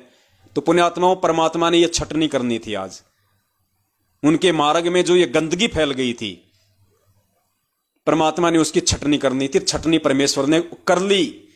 और जो परमेश्वर के जो विवेकी हंस थे, जो परमेश्वर के जो मर्यादित जो बच्चे थे, उसको परमात्मा ने सत्सेवकों के रूप में अलग से छांट लिया, जो खुद भी सावधान रहे और अपने भगत भाई बहनों को भी वीडियो बना बना के सावधान करते रहे कि भाई इन काल एजेंटों के झांसे में मत आओ। पुण्यात्माओं, आज से पहले हम रामायण देखा करते थे, महाभारत देखा करते थे, लेकिन हमारी समझ में नहीं आती थी ये बातें। अब पुण्यात्माओं देखो, महाभारत का छोटा सा एक किस्सा है। अब दास यहां पे दिखाएगा नहीं, क्योंकि पुण्यात्माओं फिर ये मैसेज जो है वो ब्लॉक हो जाते हैं, क्योंकि इन लोगों ने उन वीडियो पे कॉपीराइट लगा रखा होता है और हमारा लाइव जो है बीच में रुक जाएगा। तो दास कोशिश करेगा उसको या तो बाद में दिखाने की या फिर आपको वैसे बता देगा वर्बली। जब महाभारत का युद्ध पूरी अपनी तैयारियों पे था और बात पहुंच गई कि भैया श्री कृष्ण जी जो है वो किसका साथ देंगे, तो एक तरफ तो दुर्योधन पहुंच गया श्री कृष्ण जी से सहायता मांगने के लिए मथुरा में, और दूसरी तरफ अर्जुन पहुंच गया। श्री कृष्ण जी उस समय सो रहे थे, दोनों वहां जाके बैठ गए। अर्जुन जो था वो श्री कृष्ण जी के पैरों की तरफ खड़ा रहा, और जो दुर्योधन था, जो अहंकारी, वो उनके सिर की तरफ जाके चेयर पे बैठ गया। जैसे श्री कृष्ण जी की आंखें खुली, उन्होंने सबसे पहले अपनी आंखों के सामने अर्जुन को देखा। उसके बाद में दुर्योधन ने कहा कि मैं भी बैठा हूं भाई, इधर मेरी तरफ भी देख ले। हाँ बोल, देख लिया भाई तेरी तरफ भी। बोले आओ भाई, क्यों आए, किस लिए आए। तो उन्होंने अपनी अपनी बातें बता दी कि महाराज जी ऐसे ऐसे है, सारी सेनाओं का बंटवारा हो चुका है, युद्ध होना निश्चित है, हम आपसे सहायता मांगने आए हैं। तो दुर्योधन ने कहा कि पहले मांगने का अधिकार मुझे है। तो श्री कृष्ण ने कहा, मैंने तो सबसे पहले आंख खोलते ही अर्जुन को देखा था, तो मेरी दृष्टि में तो सबसे पहले अर्जुन आया है, तो अर्जुन मांगने का अधिकारी है। तो दुर्योधन ने कहा कि नहीं, मैं मांगने का अधिकारी हूं, और वैसे भी मैं उम्र में छोटा हूं, मैं ही मांगने का अधिकारी हूं। तो श्री कृष्ण ने कहा कि चलो भाई ठीक है भाई, तू मांग ले, कोई दिक्कत नहीं। तो दुर्योधन ने, उसने श्री कृष्ण जी ने कहा कि भैया 2 ऑप्शन हैं, एक तरफ तो मैं हूं नारायण और दूसरी तरफ मेरी सेना है। श्री कृष्ण जी की सेना का नाम था नारायणी सेना, नारायणी सेना। तो बोला भाई इन दोनों में से एक चीज मांग लो, क्या मांगनी है। तो दुर्योधन ने कहा कि सबसे पहले मैं मांगूंगा। तो दुर्योधन ने क्या मांगा, उसने कहा कि भगवान मुझे आपकी नारायणी सेना दे दो, क्योंकि नारायणी सेना द्वापर युग में विश्व की सबसे स्ट्रॉन्ग सेना थी। सबको पता था कि जिस तरफ श्री कृष्ण भगवान की नारायणी सेना यादव सेना हो जाएगी, उनको कोई नहीं हरा पाएगा। तो वो दुर्बुद्धि व्यक्ति था, वो श्री कृष्ण जी को वो पहचान नहीं पा रहा था। उसने सेना मांग ली और वहां से निकल गया। और श्री कृष्ण, उसने अर्जुन ने मांग लिया नारायण को। हाँ, अपने आत्मा दास थोड़ा सा भूल गया, पहले अर्जुन ने मांगा था और अर्जुन ने कहा कि मुझे आपकी आवश्यकता है, मुझे नारायणी सेना की आवश्यकता नहीं है, मुझे नारायण चाहिए। अब वो दुर्योधन बड़ा प्रसन्न हुआ, उसने सोचा कि चलो ये तो ऑटोमेटिक ही सारा काम हो गया, मांगने की जरूरत नहीं पड़ी। तो उसने कहा कि चलो ठीक है, हम तो नारायणी सेना ही मांग लेते हैं। अब हमारे भाई ने, अर्जुन ने अगर नारायण मांग लिया तो कोई बात नहीं, हम तो नारायणी सेना से काम निकाल देंगे। जबकि अंदर अंदर बड़ा वो खुश था कि मांगनी तो मुझे सेना ही थी। तो दुर्योधन के जाने के बाद में श्री कृष्ण जी ने अर्जुन से जो पूछा, पुण्यात्माओं उसको ध्यान से सुनना आपने। श्री कृष्ण ने उससे पूछा कि अर्जुन, जब तेरे पास में ऑप्शन था मेरी सेना मांगने का, नारायणी सेना मांगने का, तो तूने मुझे क्यों मांगा? तो अर्जुन ने कहा कि भगवान, इस महाभारत के युद्ध को जीतने के लिए मुझे नारायणी सेना की नहीं, मुझे नारायण की जरूरत है। क्योंकि मुझे एक ऐसे सारथी की जरूरत है जो युद्ध भूमि में मेरा मार्ग दर्शन कर सके, मुझे विचलित ना होने दे, मेरी हिम्मत और मेरा धैर्य ना टूटने दे, वो कदम कदम पे मेरी रक्षा करे। तो भगवान मुझे एक ऐसे सारथी की जरूरत है, ना कि सेना की। क्योंकि ये युद्ध अगर मैं जीत सकता हूं तो मैं एक सारथी के भरोसे जीत सकता हूं। क्योंकि मैं तो भाले, तीर, कमान, अग्निबाण छोड़ने में ही व्यस्त रहूंगा। मेरे रथ को कौन हैंडल करेगा? मुझे कौन कहां लेके जा रहा है, मुझे वो किधर लेके जा रहा है, वो चीज इंपॉर्टेंट है। तो मुझे नारायण की आवश्यकता है, मुझे एक सारथी की आवश्यकता है। पुण्यात्माओं, ठीक इसी प्रकार इस महाभारत रूपी युद्ध को जीतने के लिए, अर्थात एक भगत को इस भवसागर से पार होने के लिए, मोक्ष प्राप्ति के लिए भगत को सारनाम की आवश्यकता नहीं होनी चाहिए। उस नारायण सेना रूपी सारनाम की नहीं, बल्कि उस नारायण रूपी सतगुरु की आवश्यकता पड़नी चाहिए। एक भगत को अगर चाहिए तो वो सतगुरु चाहिए, ना कि सारनाम। क्योंकि सारनाम से सतगुरु नहीं है, सतगुरु से सारनाम है। अगर सतगुरु आपके साथ में है, अगर सतगुरु पे आपका विश्वास है, तो वो परमात्मा ऐसे ऐसे हजार सारनाम आपके लिए प्रकट कर देगा। और यदि आपने सतगुरु को छोड़ के सारनाम मांग लिया तो सोचो पुण्यात्माओं, बिना सतगुरु की मेहर के वो सारनाम काम ही नहीं करेगा। वो सारनाम आपको सतलोक नहीं पहुंचा सकता, उस सारनाम की औकात नहीं है बिना सतगुरु के, बिना सतगुरु की मेहर के। तो पुण्यात्माओं, सतलोक आश्रम मैनेजमेंट हरियाणा के पीछे लगे हुए उन चंद मूर्ख लोगों ने, जिन्होंने रोहतक में जाके भेड़ बकरियों की तरह 50-50, 400 एक जगह बैठ के वो सार नाम लिया फर्जी, उनको अपने गुरु पे विश्वास नहीं था। उनको यह विश्वास नहीं था कि संत रामपाल जी महाराज जेल से बाहर भी आएंगे या नहीं आएंगे। उसी समय वो भगवान से दूर हो चुके थे। यानी सारनाम रोहतक जाके लेना तो दूर की बात है, जब इन लोगों का ये आदेश आया पीले पर्चे के माध्यम से, और जिन जिन लोगों ने अपने मन में ये कर लिया कि हां मुझे सारनाम लेना है, मैं रोहतक जाऊंगा, उसी समय अंतर्यामी सतगुरुदेव जी ने उनको अपने हृदय से बाहर कर दिया था। उन सभी आत्माओं को परमात्मा ने रिजेक्ट कर दिया। आज भी वो रिजेक्ट ही हैं। और पुण्यात्माओं, यही कारण था कि 2020 में कोरोना से वो फर्जी सारनामी हजारों की संख्या में मरे हैं। आज भी सबके घरों में लड़ाई झगड़े हैं, अकाल मौतें हो रही हैं। क्यों? क्योंकि उन्होंने सतगुरु को छोड़ के सारनाम को चुन लिया। उस कुबुद्धि दुर्योधन की तरह नारायण को छोड़ के नारायणी सेना को चुन लिया। तो ये रीजन था पुण्यात्माओं इस बात का। तो हमने सतगुरु को पकड़ के रखना है, और सतगुरु को पकड़ के रखेंगे तो पुण्यात्माओं सारी चीजें हमारे हक में होंगी। इसलिए परमात्मा ने कहा था कि पुण्यात्माओं, नाम दीक्षा लेने से पहले ज्ञान को आधार बनाओ। पहले सतगुरु की परख कर लो, सतगुरु की पहचान कर लो, इस ज्ञान को समझ लो, उसके बाद तुम्हारी भक्ति चलेगी, उसके बाद तुम्हारा नाम चलेगा। तो सुनिए पूज्य गुरुदेव जी का एक छोटा सा सत्संग, जिसमें परमात्मा यही आदेशित कर रहे हैं कि नाम दीक्षा लेने से पहले ज्ञान आधार कितना जरूरी है।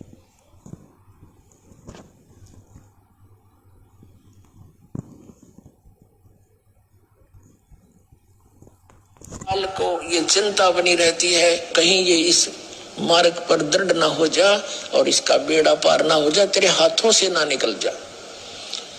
तो पुण्यात्मा, उपदेश लेने से पहले दास ने बहुत सुविधा उपलब्ध कर रखी है।